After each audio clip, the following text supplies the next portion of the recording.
नमस्कार, मैं हूं आपके साथ गौरव राजेंद्र। बुलेटिन की शुरुआत करते हैं। विकासनगर में उत्तराखंड क्रांति दल के कार्यकर्ताओं और पदाधिकारियों ने बीजेपी सरकार के खिलाफ मोर्चा खोल दिया है। यूकेडी की मांग है कि अंकिता भंडारी के हत्यारे को फांसी दी जाए।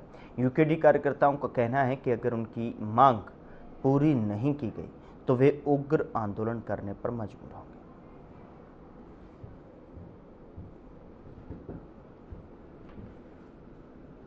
ये पुतला दहन इसलिए किया है कि हमारी बेटी अंकिता भंडारी जो है सबके सामने सबको पता है कि कैसे उसकी हत्या हुई, कैसे बलात्कार हुआ। उसके बाद वीआईपी का नाम सामने आया, उसके बाद भी मुख्यमंत्री जी के कान में जूं नहीं रेंग रही है। अभी तक सब इतने सबूत सब देने को तैयार है, लेकिन वो सीबीआई कार्रवाई करने के लिए अभी भी तैयार नहीं है।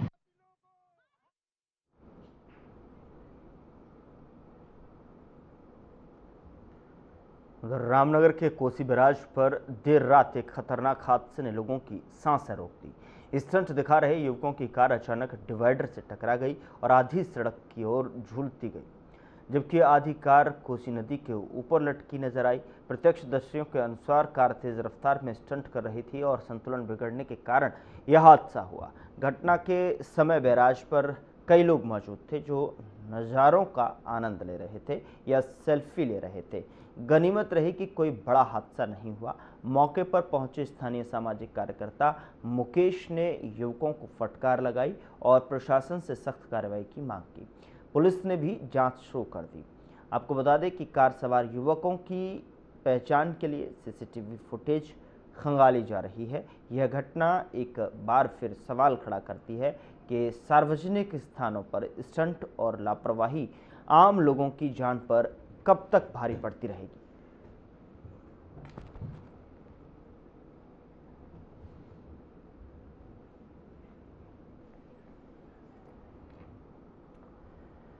उत्तराखंड में अंकिता भंडारी प्रकरण को लेकर कांग्रेस ने राज्य भर में विरोध प्रदर्शन तेज कर दिया है और इस दौरान कांग्रेस ने मंत्रियों के आवास के सामने पुतला दहन किया और कांग्रेस नेताओं ने सरकार पर आरोप लगाया कि अपराधियों को संरक्षण मिल रहा है और न्याय को रोकने की साजिश हो रही है। कांग्रेस ने स्पष्ट किया कि जब तक अंकिता को न्याय नहीं मिलेगा और मामले में शामिल प्रभावशाली लोग जेल नहीं जाएंगे तो आंदोलन उग्र और व्यापक रूप से जारी रहेगा। वक्ताओं ने कहा कि यह सरकार बेटियों की नहीं अपराधियों की सरकार बन चुकी है और जनता इस पर चुप्पी को कभी नहीं भूलेगी।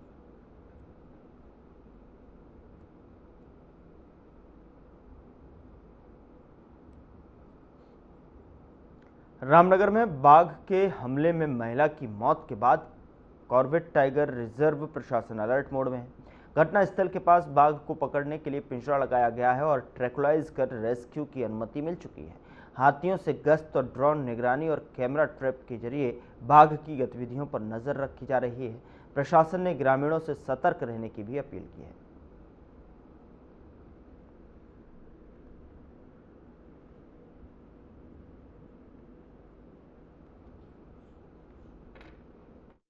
घटित हुई है। ये ढेला वाला जो गांव है, वहाँ सावलदे क्षेत्र है। वहाँ पर एक महिला को बाघ द्वारा हमला किया गया, ऐसा जो है न्यूज़ मिली थी। तो हमारी टीम तत्काल वहाँ पे पहुंची और देखा तो लगभग 1 किलोमीटर दूर सड़क से जंगल की तरफ जो है ये घटना घटित हुई है। और तुरंत बाद ही हमने इसमें पिंजरा जो है वहाँ पर डिप्लॉय कर दिया, ताकि जो भी जंगली जानवर है, जो कि ऐसा प्रतीत हो रहा है कि बाघ ही है, ताकि इन्वेस्टिगेशन पे और मालूम चलेगा, तो उसको कैप्चर करने की कोशिश है। और ट्रैंक्विलाइजेशन की भी परमिशन जो है वो chief wild life warden sir ने तुरंत ही दे दी है। खबरों में आगे बढ़ते हैं। महापौर विकास शर्मा की त्वरित पहल से 10 महीने के मासूम मन्नू को उसके माता पिता से मिलाया गया। बता दें कि ये घटना उस वक्त घटी जब एक दंपति अपने बेटे मन्नू के साथ रोडवेज बस स्टेशन पहुंचे और शौचालय जाने के दौरान बच्चे को बस में सवार एक कॉलेज छात्रा के पास कुछ देर के लिए सौंप दिया, लेकिन दुर्भाग्यवश इसी दौरान बस चल पड़ी और जिस पर घबराई छात्रा ने बस को रुकवाकर नगर निगम कार्यालय के पास बच्चे को सुरक्षित रखा और इसी बीच कार्यालय में मौजूद महापौर विकास शर्मा को जानकारी मिली और वे तुरंत नगर निगम के बाहर पहुंचे और पुलिस अधिकारियों को सूचना दी गई।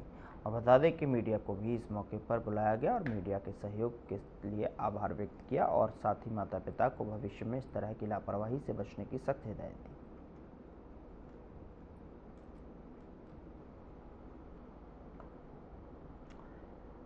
सितारगंज के शक्ति फार्म के निर्मल नगर में मिट्टी माफिया ने राजस्व विभाग की टीम के साथ दुस्साहस कर कब्जे में लिया। अवैध मिट्टी से भरा ट्रक ट्रॉली जबरन छीन लिया। वाहन में भरी मिट्टी को सड़क में गिराकर फरार हो गए, जिसकी वीडियोग्राफी राजस्व टीम ने की।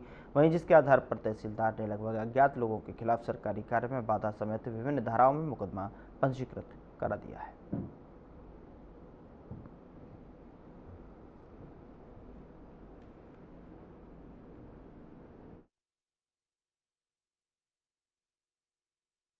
तारीख को हमारी टीम सूचना मिलने पे कि अवैध खनन हो रहा है कुछ जगहों पे, जगह जगह छापेमारी की गई।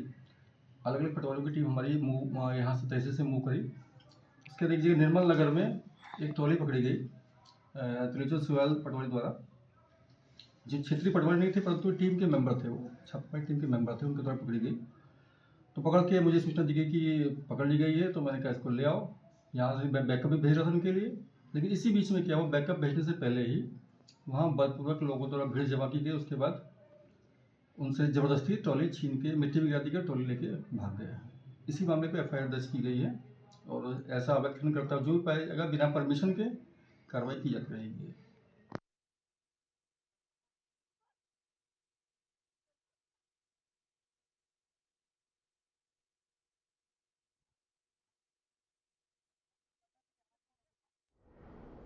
उत्तराखंड के राजनीतिक गलियारों में लगातार सुर्खियां बनता जा रहा अंकिता भंडारी हत्याकांड वीआईपी प्रकरण को लेकर कांग्रेस ने काशीपुर एसडीएम कार्यालय के बाहर विशाल जन आक्रोश धरना प्रदर्शन करते हुए जमकर प्रदेश सरकार पर नारेबाजी की।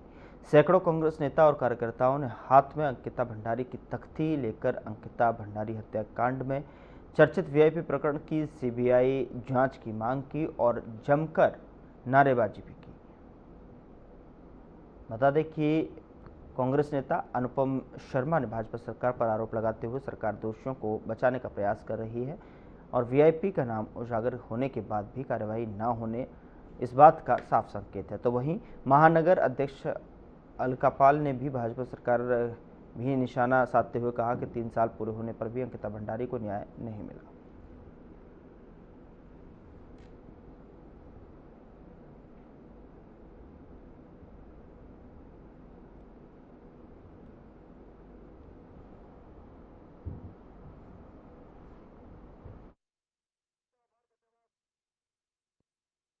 कर रहे हो, उन्हें क्यों नहीं कड़ी से कड़ी सजा दी जाए?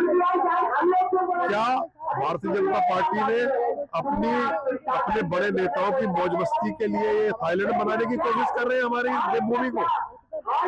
हम इस चीज को बिल्कुल स्वीकार नहीं करेंगे। अगर इस तरीके की कोशिश भारतीय जनता पार्टी करेगी तो हम इनकी कोशिशों को कुचल देंगे और इस प्रदेश की जनता इस सरकार को पलट देगी।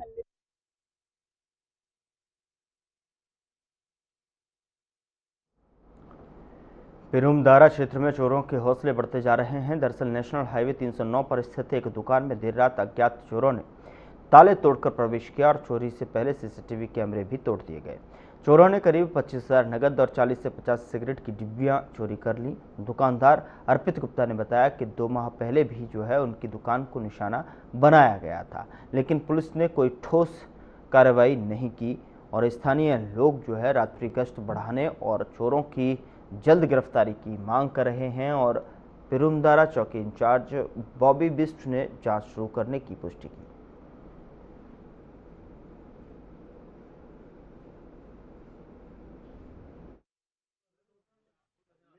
आपका नाम? मेरा नाम अर्पित गुप्ता है और ये हमारी दुकान है। यहाँ पर कल रात्रि हमारे यहाँ ताले तोड़ के 2-3 चोर घुसे हैं, जिन्होंने कि यहाँ से कैश निकाला है। जितना भी कैश था 15-20 हज़ार जो भी कैश था वो निकाल के ले गए और 40-50 सिगरेट की डिब्बी हमारे यहाँ से चोरी करी है किसी ने।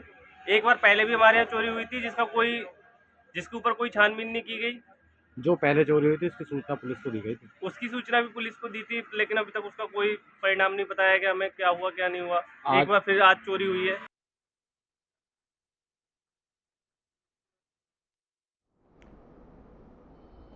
कॉर्बेट टाइगर रिजर्व के ढीला रेंज के सावलदे गांव में शुक्रवार को 60 वर्षीय सुखिया देवी पर बाघ ने हमला कर दिया, जिससे उसकी मौके पर ही मौत हो गई। घटना के बाद प्रशासन अलर्ट मोड में आ गया है। चीफ वाइल्ड लाइफ वार्डन की अनुमति से बाघ के लिए पिंजरा लगाया गया और उसे ट्रैकुलाइज कर सुरक्षित रेस्क्यू करने की तैयारी चल रही है। हाथियों और ड्रोन से गश्त बढ़ाई गई है, जबकि कैमरा ट्रैप से बाघ की गतिविधियों पर नजर रखी जा रही है। उपनिदेशक राहुल मिश्रा ने ग्रामीणों की सुरक्षा की सर्वोच्च प्राथमिकता बताया। कल एक बहुत ही दुखद घटना घटित हुई है। ये ढेला वाला जो गांव है, वहाँ सावलदे क्षेत्र है, वहाँ पर एक महिला को बाघ द्वारा हमला किया गया, ऐसा जो है न्यूज़ मिली थी। तो हमारी टीम तत्काल वहाँ पे पहुंची और देखा तो लगभग 1 किलोमीटर दूर सड़क से जंगल की तरफ जो है ये घटना घटित हुई है। और तुरंत बाद ही हमने इसमें पिंजरा जो है वहाँ पर डिप्लॉय कर दिया, ताकि जो भी जंगली जानवर है, जो कि ऐसा प्रतीत हो रहा है कि बाघ ही है, ताकि इन्वेस्टिगेशन पे और मालूम चलेगा, तो उसको कैप्चर करने की कोशिश है। और ट्रैंक्विलाइजेशन की भी परमिशन जो है वो चीफ वाइल्ड वार्डन सर ने तुरंत ही दे दी है।